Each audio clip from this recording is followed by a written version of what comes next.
Hello students, खैर मकदम है आप सभी का आपके अपने यूट्यूब चैनल स्टडी विद एहसान पर। और आज के इस वीडियो में जैसा कि थंबनेल से आपको मालूम है, हम लोग उर्दू ज़बान और अदब के मशहूर और मारूफ शायर जनाब एहसान दानिश साहब के अहवाल को देखेंगे।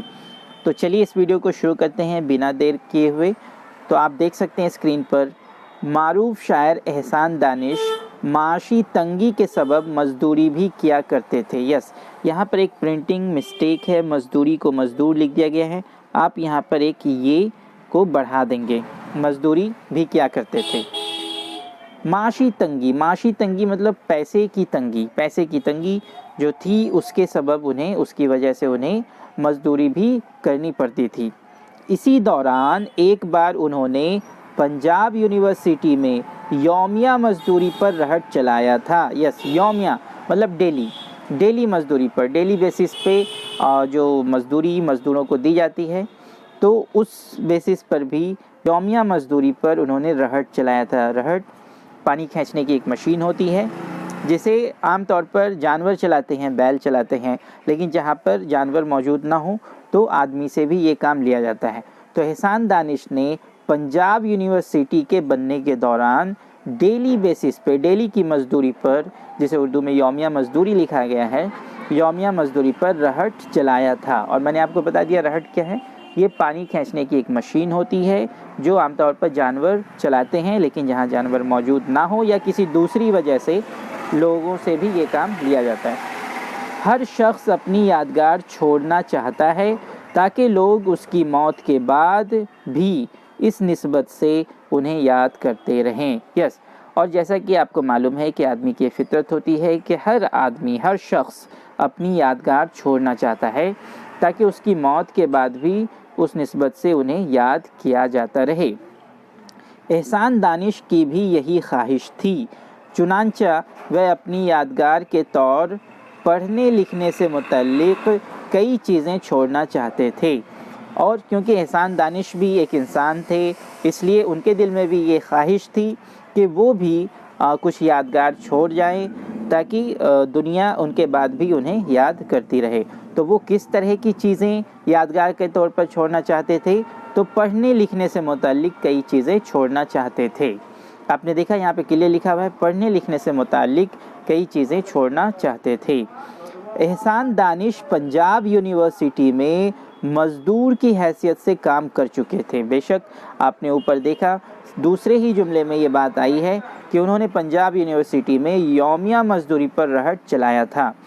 तो यहाँ पर फिर वो आया है कि एहसान दानिश पंजाब यूनिवर्सिटी में मज़दूर की हैसियत से काम कर चुके थे। जी हाँ, अरसे दराज बाद, यानी कि बहुत ज़माने के बाद, बहुत दिनों के बाद, फिर अपनी मेहनत से पढ़ लिख कर जब प्रोफेसर बने, और यहाँ पर आप एक रे का इजाफ़ा कर देंगे, एक रे का इजाफ़ा, और ये रे यहाँ आ गया है। और इसी यूनिवर्सिटी में, यहाँ पर रे आपको नहीं पढ़ना है, ये रे कट यहाँ से काट देना है, और ये रे कहाँ जाएगा, यहाँ पर। और इसी यूनिवर्सिटी में मुम्तहिन बनकर आए। ये क्या है, मुम्तहिन बनकर आए तो उनकी माजी की याद ताज़ा हो गई। यस, उनकी माजी की याद, माजी मतलब पहले जो वक्त गुज़र चुका है, तो उन्हें याद आ गया, उनकी यादें ताज़ा हो गई कि कभी इसी यूनिवर्सिटी में वे मज़दूरी किया करते थे, रहट चलाया करते थे। वहाँ के मुलाजमीन ने भी, यहाँ पे नून के साथ ये छूट गया है, आपको ये लगा देना है, वहाँ के मुलाजमीन ने भी उन्हें पहचान लिया। जी हाँ, वहाँ के मुलाजमीन ने भी उन्हें पहचान लिया और उनके इस तरक्की को ताज्जुब के साथ देखते हुए उन्हें हिंदुस्तान की पहली मिसाल बताया।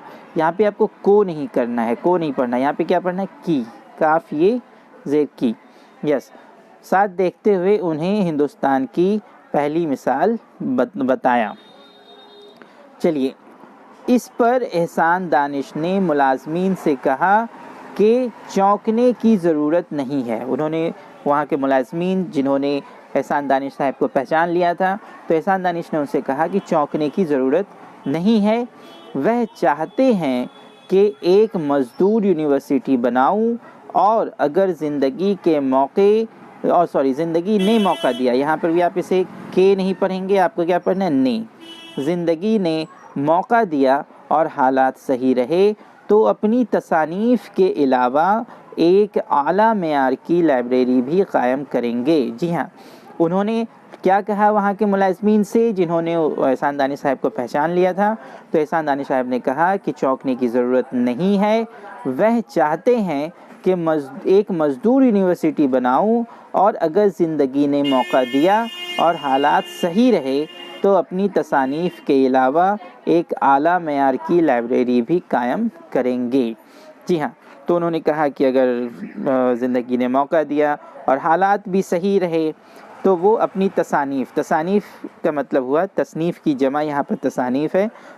تصنیف کہتے ہیں کہ وہ جو کچھ بھی لکھ رہے ہیں، جتنی بھی کتابیں ان سے یادگار ہیں، جتنی بھی تخلیقیں ان سے یادگار ہیں، ان سب کے علاوہ وہ ایک اعلیٰ معیار کی، مطلب اچھی کوالٹی کی، اعلیٰ کہتے ہیں بہت اچھی، معیار مطلب اسٹینڈرڈ، اعلیٰ معیار کی لائبریری بھی قائم کریں گے۔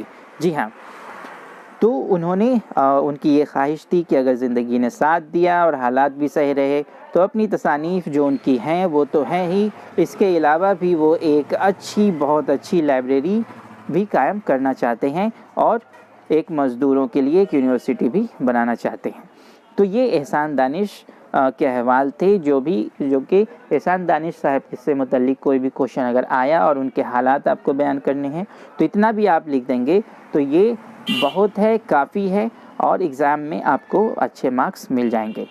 تو آج کے اس ویڈیو میں اسٹوڈنٹس بس اتنا ہی، پھر ملیں گے نئے ویڈیو میں نئے کوشچنس کے ساتھ، تب تک کے لیے اجازت دیجیے، اور اگر آپ نے چینل کو سبسکرائب نہیں کیا ہے تو چینل کو سبسکرائب کر دیں اور بیل آئیکن کو بھی پریس کر دیں تاکہ اس طرح کی ساری یوزفل ویڈیو آپ تک پہنچتی رہیں۔ تو آج کے لیے بس اتنا ہی، اجازت دیں، شکریہ۔